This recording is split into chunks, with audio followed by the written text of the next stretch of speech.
It's difficult to find a movie star with a more varied career than Keanu Reeves, who struggled throughout his career to escape the stereotype of a ditzy but amiable flake. But Canadian heartthrob Reeves has established himself as a force in the industry with 3 highly successful original franchises to his credit, whether he's playing a cyber superhero, a time-traveling teen, or the deadliest hitman in the world.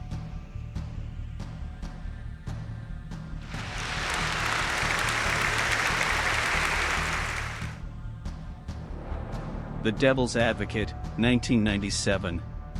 The Devil's Advocate is a peculiar hybrid movie.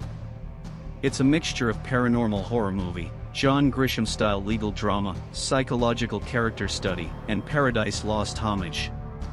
However, the combination largely succeeded, giving Reeves' resume one of its more distinctive bullet points. He played the lead role of Kevin Lomax, a talented lawyer who has no qualms about defending clients who are manifestly guilty. When Lomax learns that one of the firm's partners, John Milton, Al Pacino, is actually Satan, he is seriously tempted to accept an offer to join a prestigious New York law firm. The internal conflict regarding the relationship between a devoted believer, his mother, and the devil himself, sets the ground under which Kevin Lomax has to decide which path to follow. Constantine, 2005. Reeves would play John Constantine, an exorcist/demon hunter who went from serving a demon to fighting them in the ongoing conflict between angels and demons on Earth. Although Constantine isn't particularly well regarded among comic book movies, it is still a pretty good supernatural action movie. This is despite the fact that it isn't a particularly good adaptation of DC's Hellblazer comics. In how it used Constantine's terminal lung cancer as the impetus for his quest to deceive his demonic adversaries and avoid eternal damnation, the movie took inspiration from the seminal plot of Dangerous Habits, which served as its model. The depiction of the devil is particularly interesting. The character develops briefly but creates the void pulling down on Constantine. The Matrix, Reloaded, 2003. For this hugely successful Matrix sequel, Keanu Reeves and the cast were back. The film included flying Neo, the best action scene ever in a Matrix movie, a freeway chase, and a crazy Zion dance party. Okay, so that part is kind of stupid. As the cybermythos started to dominate and slow down the saga, The Matrix, Reloaded wasn't the instant classic the first movie was, but it was still one of Reeves' most significant film roles.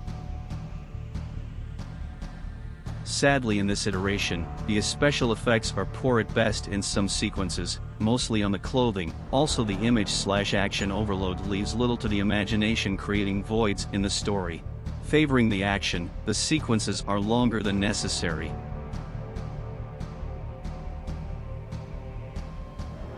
Bram Stoker's Dracula, 1992.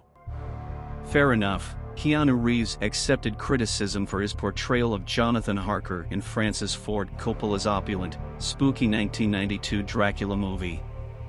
In the company of Sir Anthony Hopkins and Gary Oldman, who were both effortlessly devouring the scenery around them, Reeves felt a little out of place.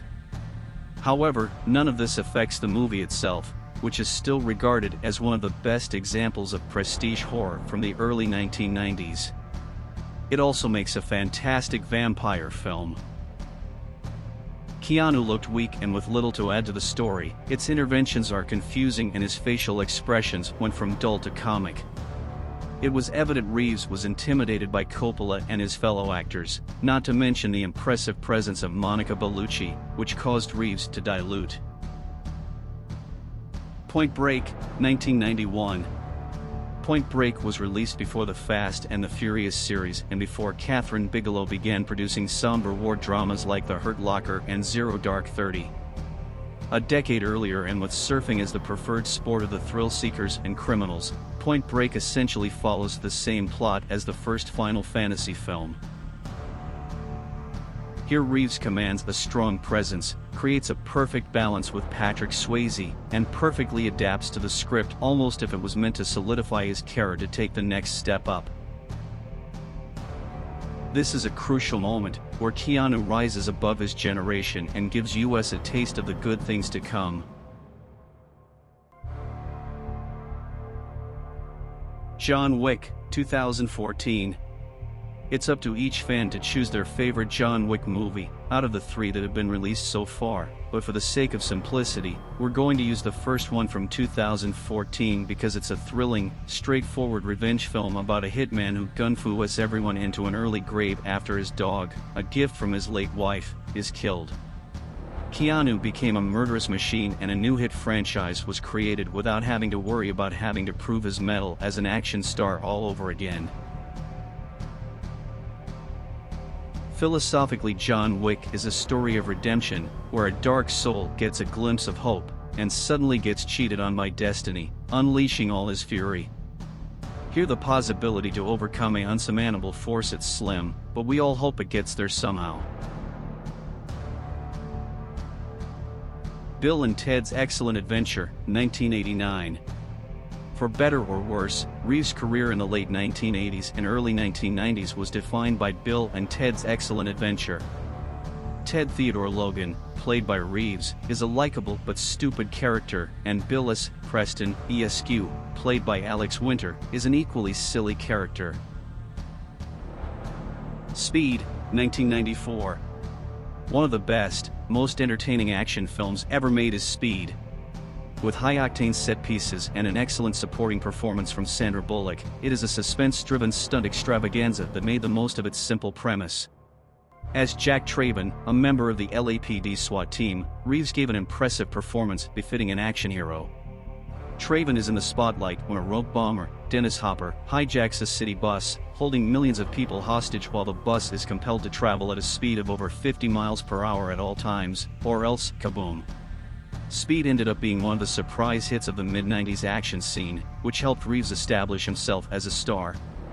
However, that could have made for a very repetitive movie. The Matrix, 1999. Simply put, The Matrix's innovative fusion of cyberpunk aesthetics and superhuman kung fu blew everyone's damn minds in 1999. After discovering that the world was nothing more than a complex digital simulation made by robots who used the human race as batteries to sustain their global empire, Reeves' character Neo, played by Keanu Reeves, joined forces with a group of freedom fighters led by Morpheus, Lawrence Fishburne. The Matrix functioned on various levels. Interesting philosophical questions regarding the nature of reality were raised. Thanks to its creative 360-degree camera work and nimble action sequences, it looked amazing. It's been said, the plot paraphrases the variables and characters of Christianity, hence it is so familiar, the aesthetics are flawless and those assumptions are debatable.